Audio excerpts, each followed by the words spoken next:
ભાવનગર શહેરના રસાલા કેમ્પમાં મોટરસાયકલ ઉપર જતા હોય ત્યારે બે શખ્સોએ રોકીને સામાન્ય બાબતમાં પાઇપ વડે હુમલો કરતા ઈજાગ્રસ્ત હાલતે હોસ્પિટલ ખસેડાયા હતા।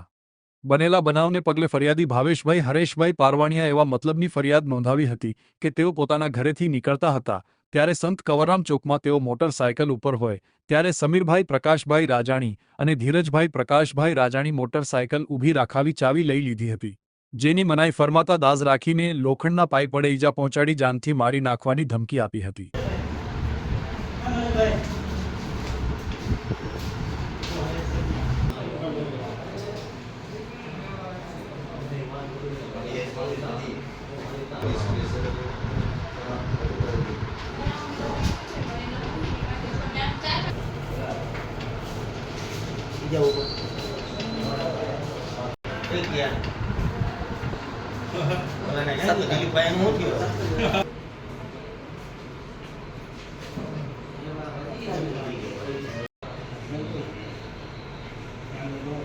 તમારું નામ છે? ભાવેશ હરેશભાઈ પારવાણી। શું ઘટના બની હતી? કઈ જગ્યાએ બની?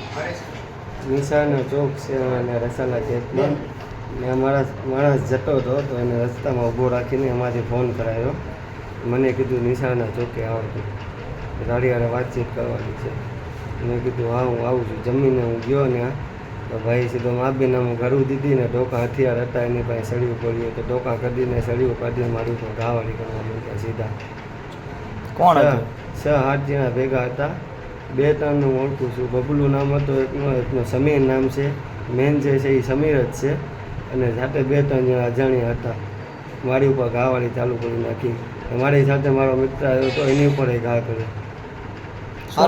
કારણ શું હતું? કારણ એટલે એમને ભાઈ જૂની અદાવત રાખીને એમ કહેતા હતા ભાઈ તું આની વચ્ચે આવ્યો છે, આની વચ્ચે આવ્યો છે, તને મારી નાખશું આમ તેમ ને એ નશેરી જ છે, 24 કલાક પીને છોડતા હોય।